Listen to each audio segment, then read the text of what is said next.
I really do wish that I could be with you, but I had to be in Arizona for another meeting and couldn't make it back in time. But I am pleased to present this presentation to you by a webinar. We've recorded this in advance, so it's not a live recording. It's just a recording. So enjoy it, and here we go. So today what we want to talk about is a proposal that I'm working on to help reduce the cost of pharmacy through importation of lower-cost drugs from Canada. And as you'll see on the screen, that's the proposal here is actually for us to seek federal approval to import the lower cost drugs from Canada. And I want to talk to you about how we would do that, what we're working on, kind of what are the nuts and bolts of how to make this work. So let's just take a look at how this is going to happen.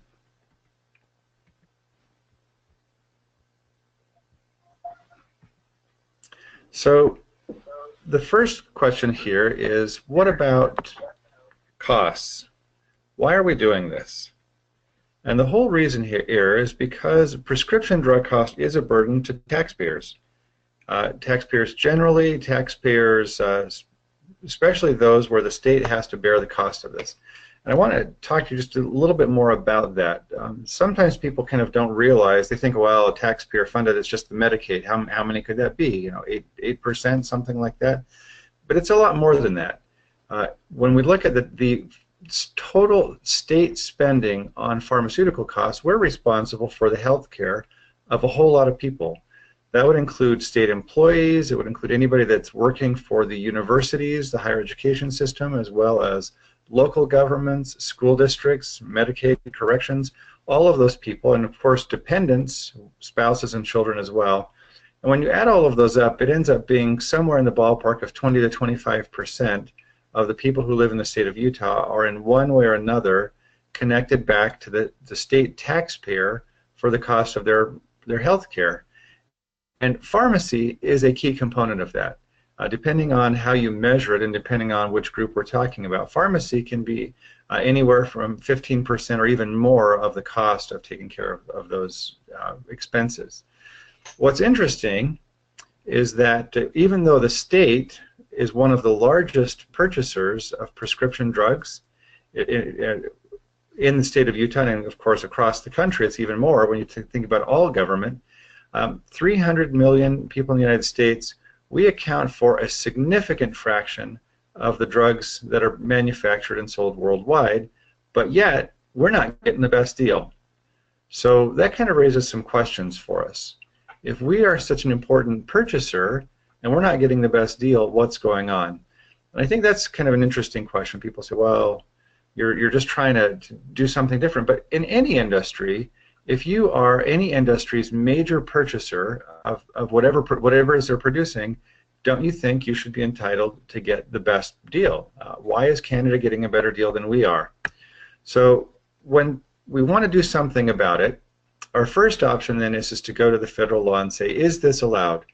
Is there a way for us to take advantage of the fact that these drugs are being sold in Canada at a lower cost? Now, there are two types of opportunities in the federal law that would apply here. The first one is called personal or retail importation. And that's simply what you might think it would be is a person buying drugs from a retail outlet in Canada or in Mexico for that matter. We're talking about something a little different today, which is the wholesale, and I want to highlight what's the difference. So personal importation is happening, it's alive, it's well, it's allowed by federal law, people do it all the time. People drive to Mexico, they drive to Canada, they go in, and you have to actually physically be in the foreign country to do this. There are some mail order options that have been floated. Currently I'm not aware of any of those that are approved and functioning, but mostly what we're talking about is people actually going to a foreign country, and then you're allowed to bring in a 90-day supply. So you could go to Mexico, you could drive across the border to Tijuana, drive across the border to Toronto, depending on what's closer for you, and bring in a 90-day supply. But what's unique about that is there's actually no federal effort to assure the legitimacy or the safety of those drugs that are coming across the border for personal use. So a person who's driving into Tijuana or Juarez or Cabo, wherever they're going, or even Canada for that matter, there is no effort on the part of the federal government to make sure that what you're buying is what you are supposed to be getting according to your prescription. And so that kind of gets confusing to some people who say, well, this importation thing can be a risky venture. Of course it can. If you're not familiar with whether the pharmacy that you're going to is a legit pharmacy, whether those drugs are manufactured in FDA-approved plants or whatever, there is some risk there. But that's different than wholesale. And I want to just talk to you a little bit about wholesale. So wholesale importation is significantly different than personal importation. Wholesale importation is allowed under federal law. There is a provision that allows state entities to become wholesale importers of drugs from another country.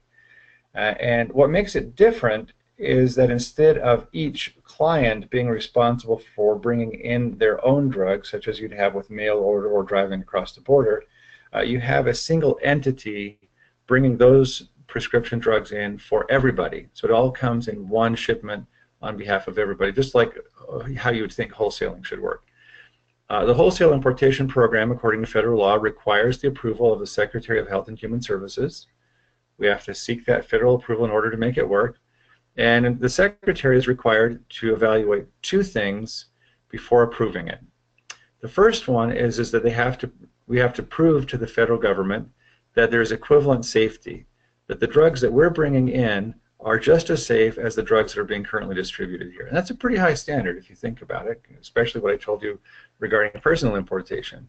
You have to be sure that you're working with a reputable facility in Canada, that those drugs are manufactured in FDA-approved facilities, that those drugs have chain of custody documented from the manufacturer to the facility to the wholesale warehouse that where we'll be acquiring them in Canada. And then you have to show that as those drugs come from Canada into the United States, that we can monitor that chain of custody, that it can be audited so that we know that those drugs are just as safe as any of the drugs that we would normally be getting through our normal supply chain. The second feature is that you have to demonstrate meaningful cost savings to consumers. Because the whole point of allowing this in the first place was the idea that, look, there's savings to be had. The FDA would not have been interested, or nor would the federal government have been interested, if the drugs are going to come in at exactly the same price. So what would be the point of going through all of these hoops to bring in drugs that are exactly the same in terms of safety and exactly the same in terms of cost?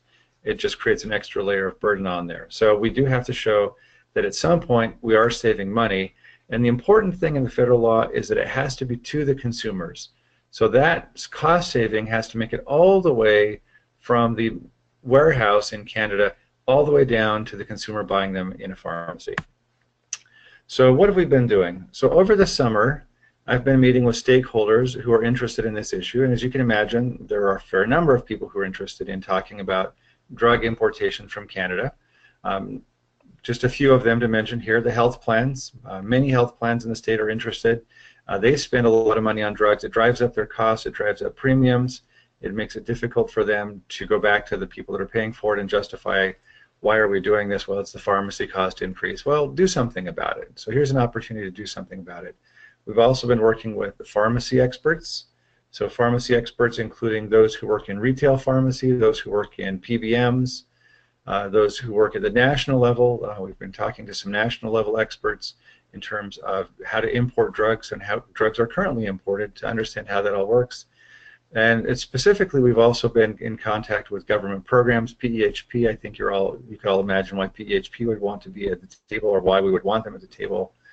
Corrections, Medicaid, the insurance department, other government agencies. And then we have had some conversations with manufacturers, especially the initial meeting. We invited them to come so that they could help us identify what their concerns would be. And then we circled back around and said, look, now we understand the manufacturers' concerns. Let's work on that. Let's address those concerns and have a chance to do that. Manufacturers will be invited again shortly to come to the table and kind of review our proposal that we're developing to move forward. But I think what you can see from this slide is that there are a lot of people out there who are interested. This is kind of a big deal, bringing in drugs from Canada. And I get this question a lot, well, has any other state ever done this? And the answer is no. But some of you who know me, I'm not too worried about being the first state to do something. That doesn't really bother me that much. In fact, we've had several states that have contacted us in the past month, wanting to know more about, do you have a draft bill? How would you do this? Can we do it too? Can we work together on this? So I don't think this is something that would be just unique to us. but it is something that we want to step out and move forward with. So when we talk to stakeholders, the question that I've always asked them is, help us figure out what we need to know to be successful. And here's just a short list of 7 questions that have to be answered. Quite honestly, if we can't answer these 7 questions, I don't think we have any chance of getting approved by the Secretary. So these are kind of key fundamental things that need to be addressed. So what will we import? I mean, there's a lot of drugs out there. I don't know how many NDC codes there are, but there are a lot of them, probably thousands, if maybe not, I don't know if there are tens of thousands, but at least thousands for sure of different NDC codes, drugs of different types. You have generics, you have brand name, you've got on patent, you've got things in formulations. So there is one thing that we know, federal law does not allow us to do biologics, drugs that are inhaled during surgery, so that would be anesthetics, or narcotics. So we're not going to be able to do those 3 things, but realistically there's a whole lot out there where we can save money and be able to do that. The next question is how? How do you mechanically do this? The drugs are in a warehouse in Canada. What process do you follow to get them from that warehouse in Canada to the sales counter at your local mom and pop pharmacy or your big chain pharmacy? How does that actually happen? What are the steps involved, and who needs to be involved to make that happen?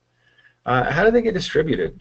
There's the importing step and there's the distribution step. So it's one thing to say, well, we could send a truck or an airplane to Toronto to pick them up and bring them back to Salt Lake Airport or wherever the distribution center is going to be.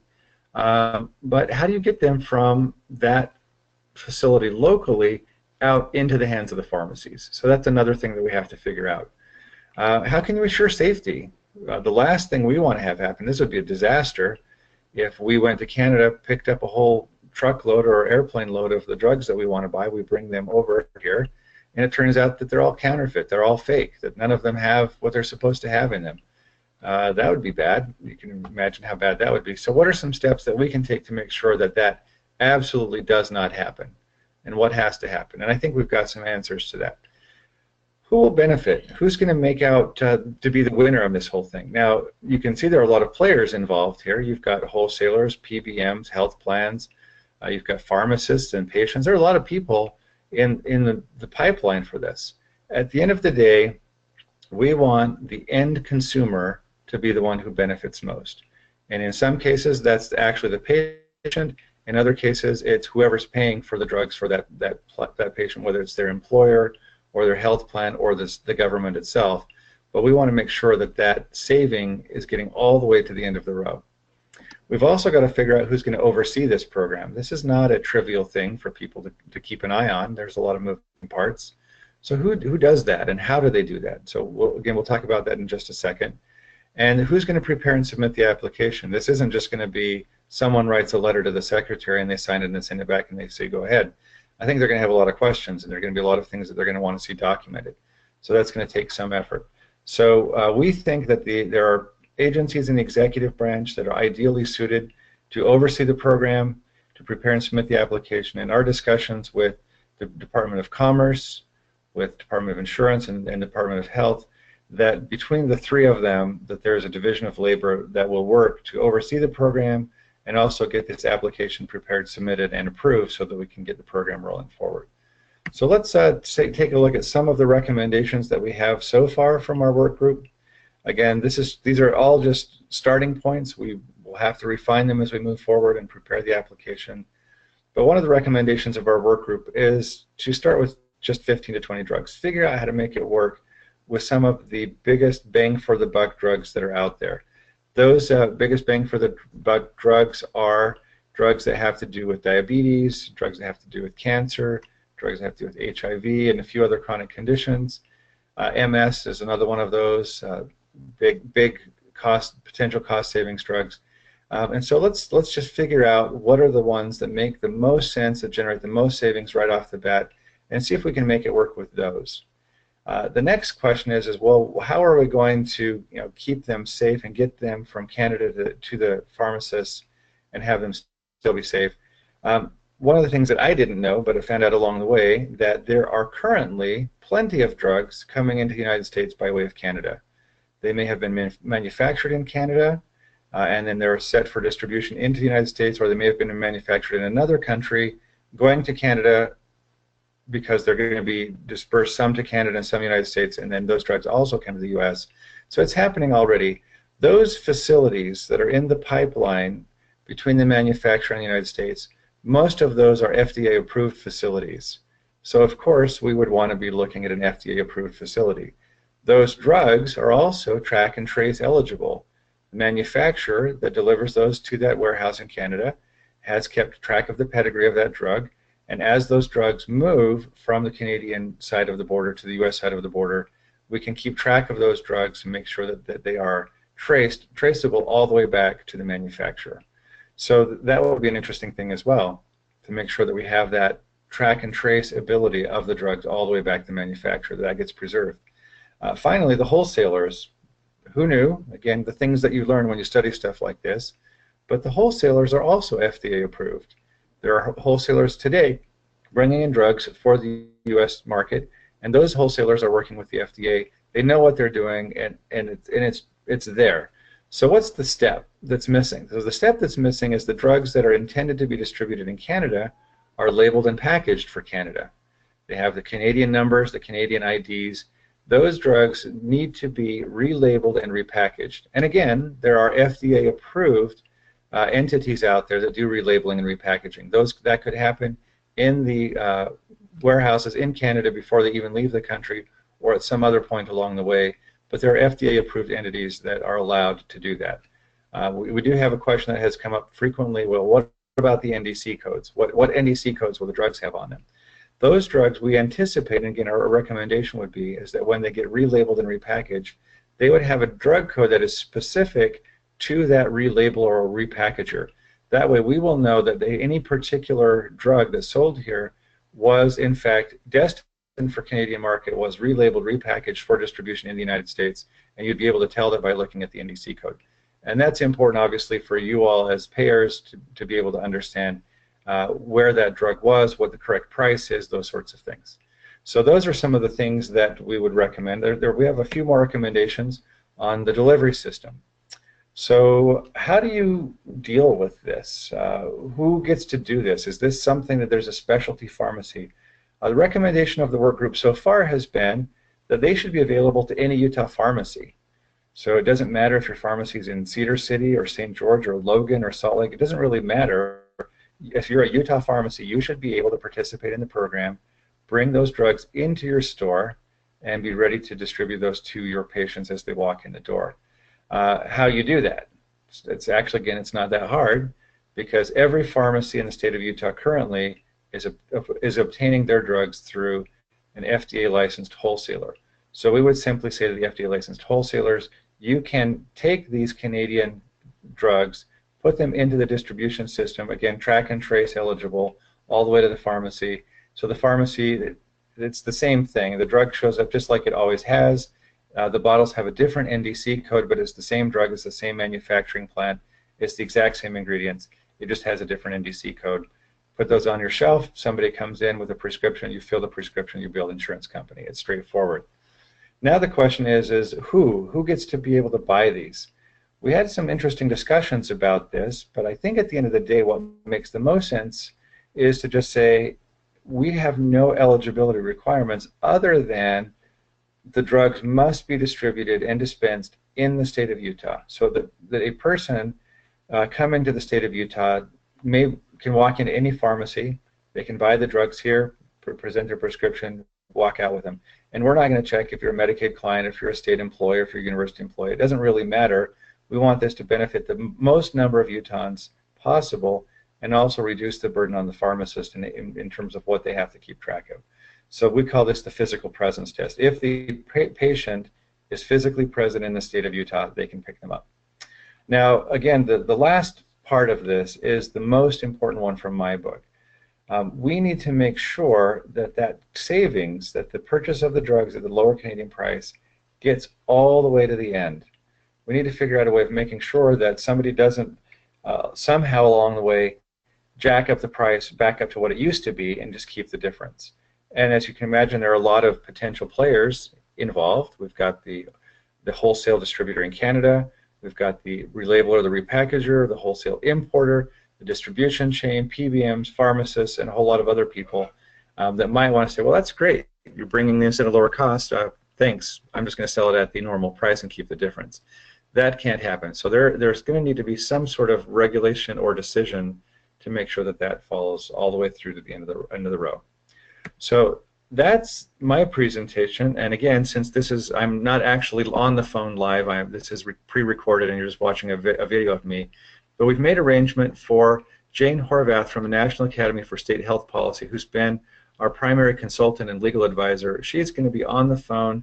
You'll be able to ask her questions. She actually probably knows more about this than I do by a long shot, and will give you more complete and thorough answers. So at this point, I'm going to invite you, if you have any concerns or questions, drop me a note. Here's my email address. It's on the screen. But we're going to end this part of the presentation, and hopefully Uhaya can get Jane on the phone, and you can ask her all of your questions, and then it'll be a great discussion and dialogue from there going forward. But again, thank you, everyone. Thank you for your time, and I apologize for not being able to be there with you. But hopefully you've been able to have some questions in your mind as to how this could be beneficial to the state of Utah and to our citizens. Thank you very much.